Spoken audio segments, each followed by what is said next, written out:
미주미에 오신 것을 환영합니다. 새해 처음으로 선보이는 투자공간 2차 세미나.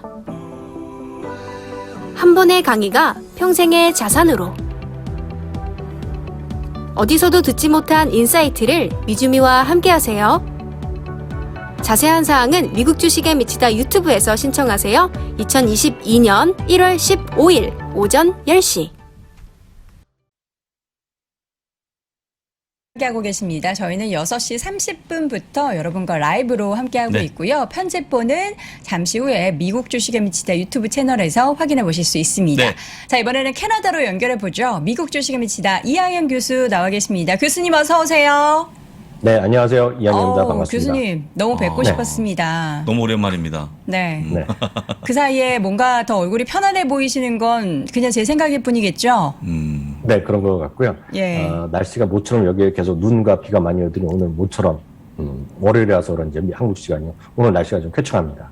정말 그렇군요. 뒤에 보니까 빛이 엄청 많이 들고 엄청납니다. 있는 걸 볼 수가 네. 있습니다. 캐나다는 좀 날씨도 좋고 그렇게 괜찮은데 미국 시장은 그렇지 않았어요. 좀 흐렸죠. 네, 좀 아쉽습니다. 새해 첫날 최근에 13년 중에 9번, 10번이 첫 주가 좀 올라갔거든요. 근데 아쉽게도 지난주에는 다들 기억하시겠지만 첫날만 주가가 올라가고요. S&P 500과 나스닥은 4일 연속 흘러내렸고요. 다우지수는 한 3일 연속 흘러내렸습니다. 좀 아쉬움이 남는데요. 일단 뭐 본론을 하기 전에 고용보고서 간단하게 우리가 짚고 한번 넘어가겠는데요. 다들 이미 보셨겠지만 42만 4천 명 정도가 예측이 됐었는데 20만 명도 안 나왔어요. 물론 실업률 자체는 3.9%로 예상했던 4.1%가 낮았지만 솔직히 큰 의미는 없습니다. 왜냐하면 미국에서 5%면 완전 고용이기 때문에 일단 일하고 싶은 사람 다 일하는 그런 분이라고 보셔야 되겠습니다. 다만 2달 연속이거든요. 아시다시피 ADP 민간 일자리가 12월에도 좋았는데 고용보고서가 그러니까 정상적으로 나라에서 발표되는 게 안 좋게 나왔고요. 이번에도 워낙 아시다시피 ADP 민간 일자리가 좋게 나왔잖아요. 수요일 날이요. 그럼에도 불구하고 고용보고서가 금요일 안 좋게 나왔는데요.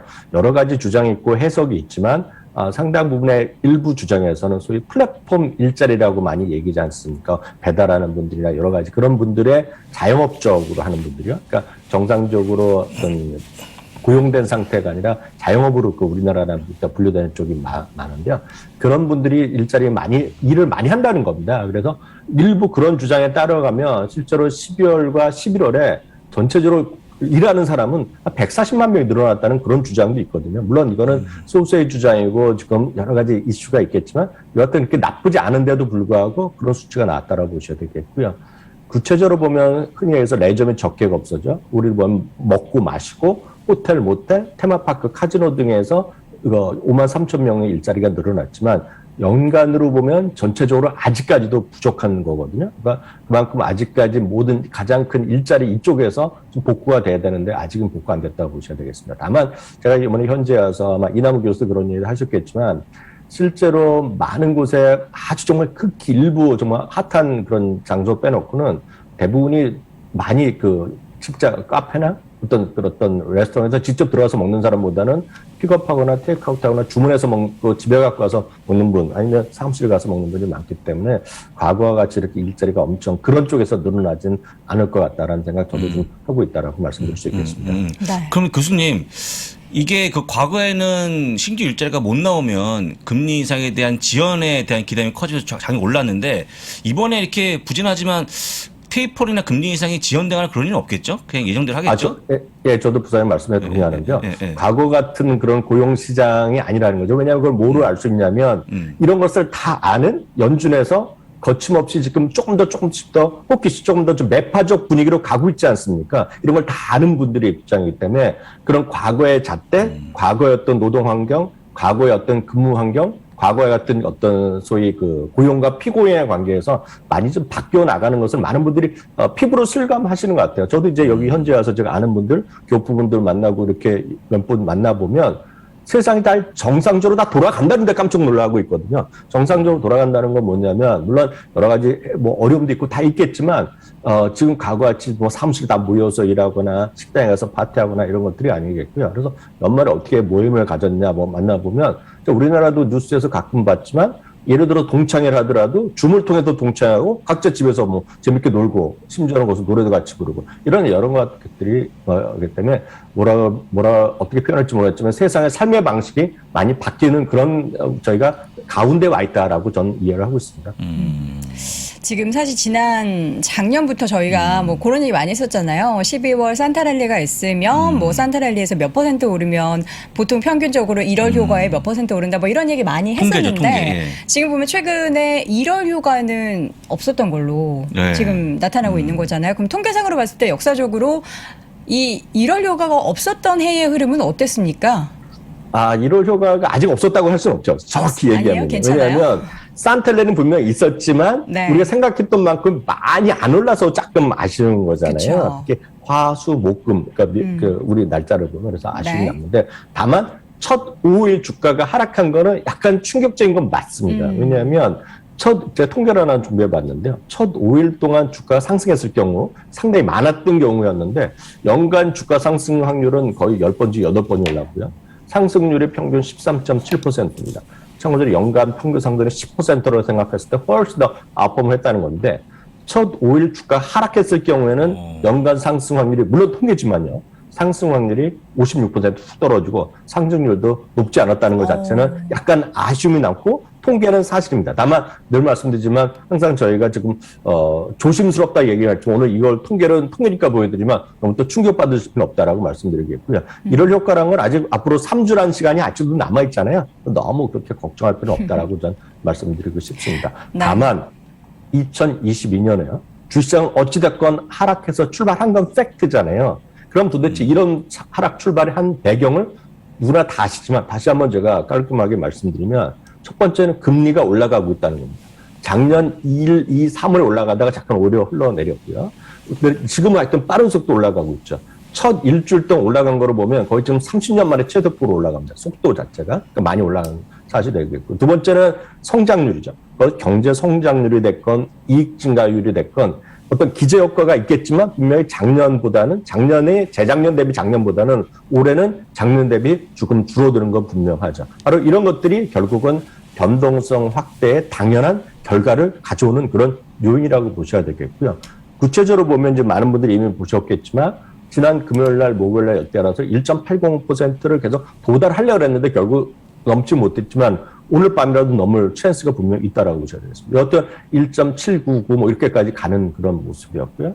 경제 성장률 하나 말씀드리면 경제 성장률 여러 가지 많지만 오늘은 이제 미국의 컨퍼런스 보드에서 공식 발표라고 보시면 되겠는데요. 어찌됐건 성장률은 2020년은 마이너스 성장이었고요. 2021년은 5.6%, 올해는 3.5%, 이익 증가율도 작년에 한 45% 정도 나옵니다. S&P 500. 올해는 지금 9.5, 뭐 10.5 이 정도 얘기니까 분명 눈높이가 낮아지죠. 그러니까 이런 두 가지만 보더라도 늘 말씀드리지만 우리가 목표 수준이나 이런 것도 조금 낮추시면 되겠다는 말씀드리겠고요. 특히 금리가 올라가기 때문에 어찌됐건 변동성은 불가피하다라고 이 부분은 꼭 제가 봤을 때 변수가 아니라 상당히 상수다라고 이해하시면 되겠습니다. 네. 전반적인 부분을 확인해 봤는데 가장 중요한 거는 이제 지금 같은 시기에서 어떠한 전략으로 올해 대응을 해야 되는지가 가장 중요한데요. 교수님 어떻게 하면 좋을까요?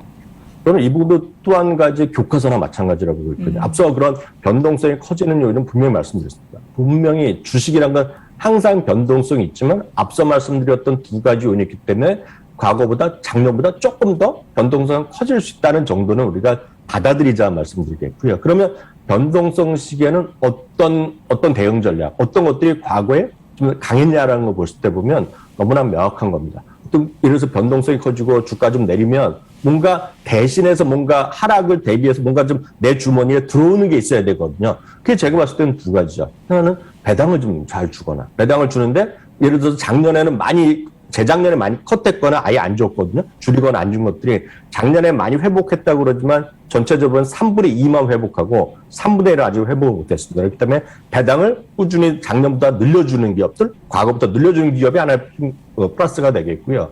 또 하나는 자사주 매입을 좀 잘해주는 기업들이죠. 이 두 가지를 통해서 꾸준히 하시면 결과적으로 과거에 이렇게 변동성이 커졌던 시기, 특히 금리가 올라가거나 성장률이 둔화되는 시기에 변동성이 했을 때는 바로 이런 전략이 가장 성공했던 전략, 전술 중에 하나였다는 것을 그것도 역시 교과서적인 흐름이라고 좀 이해하시면 되겠고요.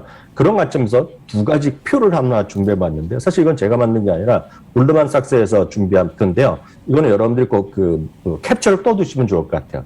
배당 유망 종목인데요. 이거는 작년까지 다 잊어버리시고요. 금년과 내년까지 2년 동안이죠. 금년과 내년 동안에 평균 배당이 성장률이 연 11%인 기업들입니다. 물론 S&P 500 기업에 들어가는 것들이거든요. 그다음에 퀄컴도 있고 ADP도 있고 발레로 에너지, 펩시콜라, 모간 뭐 이런 것들이 있겠고요. 랄프 로렌도 있고 테이퍼스도 있고 모터 포드도 있는데요. 이런 것들 10개 정도가 이제 포함된다고 합니다. 또 배당을 좀 늘려주는 기업들이 연 11%. 이거는 여기에는 15%도 있고 뭐 8%도 있지만 평균 연 11% 되는 것이 첫 번째 표가 되겠고요. 다음은 이제 자사주 매입인데요. 이 자사주 매입은 특히 이제 국내 주식만 하셨던 분들은 이게 뭔지가 이해가 안 됩니다. 왜냐하면 우리가 앞에 그림 보면 평균 배당 수익률이 있지 않습니까? 현재 주가 대비 예상되는 배당금을 나눈 것이 배당 수익률인데 아마 이 의미는 여러분들 보신 분이 거의 없을 겁니다. 한국 주식만 하신 분. 평균 자사주 매입 비율이라는 개념이 있습니다. 미국에서는. 자사주 매입 비율이라는 개념은 뭐냐면 7%라는 거는 현재 상장된 주식이죠. 유통 주식이 100이라 그랬을 때 1년 동안에 7%가 살면서 배당 주식 수가 줄어든다는 겁니다. 그게 미국에서는 자사주 매입 비율을 하거든요. 바이백 레이쇼 이런 표현을 씁니다. 근데 우리나라에서는 그런 개념이 없죠. 우리나라는 자사로 한다고 소각한다는 개념이 아니잖아요. 근데 미국 자사주 하면 우리 식으로 하면 소각한다는 개념이기 때문에 자사주 매입 비율이 여기 나온 기업이 평균 7%라는 겁니다. 애플은 이제 분명 7%가 안 되죠. 3, 4%인데요. 이 중에서 제가 알기로 HP 같은 경우가 상당히 높게 나왔을 겁니다. 최근에요. 그래서 이 평균이 7%는 엄청난 거거든요. 그러니까 평균적으로 미국이 제가 S&P 500이 한 2년 전에 통계 봤을 때 한 1% 조금 넘는 수준 정도로 자사주가 그만큼 S&P 500이 나오는데 그러니까 7%가 엄청난 건데 이런 것들을 보시면 좋을 것 같아요. 그래서 애플 영역이 당연히 들어가고요. 제임스 스모커 들어가고 HP 들어가고 트위터는 약간 까리하지만 트위터에 또 들어갔다고 골드만삭스에서 표현했고요. 퍼블릭 스토리지 이런 것들이 있는데 여기서 몇 가지 제가 앞서 한 두 가지 표를 갖고 그림을 한번 보여드리겠는데요. 처음에 펩시입니다. 펩시요. 그래서 펩시가 이렇게 올라가고 코카콜라가 사상체육관 나가는데 특히 펩시를 골드만삭스에선 배당 성장이 연 2년 동안 이렇게 올라갈 것으로 지금 뽑은 주식에 펩시가 들어가겠고요. 두 번째는 모건스탠입니다. 모건스탠은 대표적 은행주 중에 하나인데 여튼 모건스탠을 골드만삭스에서는 얘기했습니다. 이건 이제 두 가지는 배당과 관련해서 첫 번째 표에서 제가 설명해 드렸던 거가 되겠고요.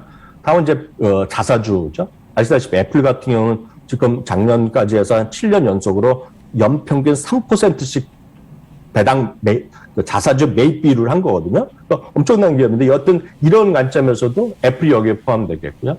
제임스 머커스는 이제 잼 같은 거 이제 빵 좋아하시는 분 아시나요? 그 브랜드를 갖고 있는 이것뿐만 아니라 다른 것들을 많이 하는데요. 제임스 머커스가 이렇게 요즘 최고가를 가는 이유로 저도 이렇게 구체적으로 몰랐지만 자사주 매입의 효과가 높은 그런 기업으로 얘기하고 있다는 것도 참고하시면 좋을 거기 때문에 상당히 오늘 골드만삭스 이 얘기가 꼭 이런 시기에 어떤 변동성이 커졌을 때 전략 전술로 또 이런 것들도 아마 배당까지 많이 보셨지만 자사주 매입 비율까지 생각하신 분은 많지는 않을 것 같습니다. 저희 주식 시청자분 중에. 그래서 이런 것도 한번 생각하시면 좋을 것 같아서 따라 한번 소개를 한번 해드렸습니다. 네. 근데 또 이런 종목들을 한꺼번에도 묶어서 배당주와 자사주 매입하는 기업들을 투자할 수 있는 ETF가 또 있잖아요. 네, 그렇죠. 이거는 이제 여러 번 소개드렸고, 특히 이제 부사장님이 저희 뮤지엄에서는 작년 3월부터 말씀하셨던 거죠. 사실 저도 그때까지 몰랐고요. 저는 이제 작년 가을부터 저희 3프로에서도 몇 번 소개해드렸는데 아주 쉽습니다. 세계 최대의 자산 운용사의 블랙락에서 나온 거 되겠고요. iShares죠. iShares라는 거 블랙락의 모든 것을 앞에 붙는 브랜드라고 보시면 되겠는데요. 미국 US 디비던드 앤드 바이백입니다. 그러니까 배당도 하거나 엔드가 사실 보면 엔드 조건이 아니라 정확한 영어로 보면 디비던드 또는 바이백입니다. 왜냐하면 디비던드 하면 예를 들어서 벅시에스웰 같은 게 안 들어가잖아요. 구글 같은 게 안 들어가고 마이크 그런 게 안 들어가는데 이런 것들이 들어가는 거죠. 디비던드를 많이 주거나 아니면 혹은의 의미인데 정확하게 표현하면 바이백을 하는 기업들을 모아놓은 것들입니다. 이게 주가가 아주 착하죠. 43달러밖에 안 하거든요. 40달러 언저리기 때문에 제가 봤을 때 성장주 위주로 많이 갖고 계신 분들, 특히 배당도 별로 없거나 자사주 없고 어찌됐건 꿈과 희망만 갖고 있지만 적자 기업들을 위주로 많이 갖고 계신 분들, 그런 분들 이런 걸 한번 딱 사시면 이게 또 드렸지만 가격이 착하잖아요. 40달러 중반 레벨이기 때문에 괜찮죠. 사실 앞선 코너에서 안석훈 부장께서 SPY 얘기하셨는데 비싸서 못 산다고 그랬는데 더 쉬운 거는 SPLG가 있거든요. 그러니까 50달러밖에 안 하거든요. 똑같은 거거든요. 스파이랑. 그런 식의 마찬가지인데 이거는 전체적으로 갖고 가는 것이 아니라 배당이나 자사주 한 300여 기업으로 되는 걸로 알고 있거든요. 네. 보시면 되겠고 종목은 프로하나 준비받는 종목 딱 이런 겁니다. 애플이 들어가고요. 마이크로소프트 들어가고요. JP모건 들어가고 뱅크 오브 아메리카 지금 요즘 상당히 핫한 거 아닙니까? 그리고 아마 올해 들어서 가장 많이 올란 그러니까 빅10 중에서 탑10 중에서 제일 많이 올라간 것이 여러분들의 생각과 달리 벅스에서웨이거든요. 그러니까 이런 것들도 들어가고요. AT&T 같은 경우는 저는 이렇게 선호도를 안 갖고 있으나 어찌됐건 이제 바닥에서 최근에 좀 회복하고 있는데요. AT&T 들어가고요. P&G 같은 거는 막상 이거 주식 하나 사기가 쉽지 않아요. 솔직히. 보통 주린이 분들한테 P&G가 돈 벌겠냐 그러면 이런 표정을 지으시거든요. 그럴 때 P&G도 여기 들어가고요. 구글도 들어가고요. 구글은 이제 알파벳의 구글은 이제 알파벳에 이제 속해 있는 회사죠. 모 회사가 알파벳인데 구글도 들어가고요. 메타도 들어가고 여기 포함해서 200~300개가 들어갔는데 제가 봤을 때 이런 걸 통해서 여러분들이 지금 시장의 변동성에 가장 쉽게 어떤 적응할 수 있는 방법이 되겠고요. 그래서 많은 분들이 이제 기술주만 갖고 계시면 속상한 분이 계실 텐데요. 제가 봤을 때 그런 관점에서 이런 것들을 좀 갖고 계시면서 포트폴리오를 뭐라 할까 조금 더 풍성하게 갖고 간다? 풍성하게 좀 안전하게 좀 다양성을 추구하는 데는 제가 봤을 때 이런 ETF를 좀 사두시는 것이 훨씬 더 가장 현실적인 대안이 될 것 같아서 오늘 따로 한번 소개해드렸습니다. 네, 잠깐 언급해주신 기술주 투자를 집중해서 하시는 분들은 사실 네. 속상한 부분들이 많은데 이 부분 관련해서 좀 자세하게 내일 이 시간에 어떻게 좀 얘기를 해주시겠어요, 교수님? 맞습니다. 제가 내일 한번 준비해서 기술주가 현실적으로 네. 많이 갖고 계신 분들은 네네. 어떻게 고민을 풀어드릴 수 있는지 한번 집중적으로 설명하는 시간을 갖도록 하겠습니다. 네, 기술주 많이 가지고 계신 분들은 또 내일 이 시간 우리 이 교수님과 함께 네. 해보시면 좋을 것 같습니다. 캐나다에 계시는 미국 주식에 미치다 이항현 교수 함께했습니다. 교수님 고맙습니다. 네, 감사합니다.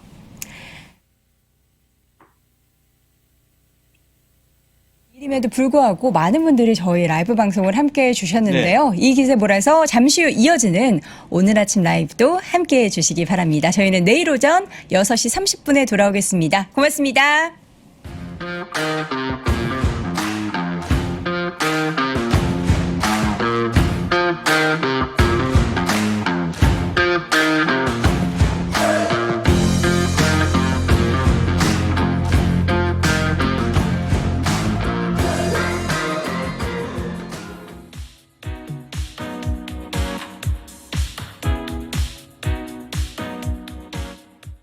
$40 받고 미국 주식 시작하자. 키움증권 최초 신규 고객이면 $40 미국 주식 투자 지원금 드려요.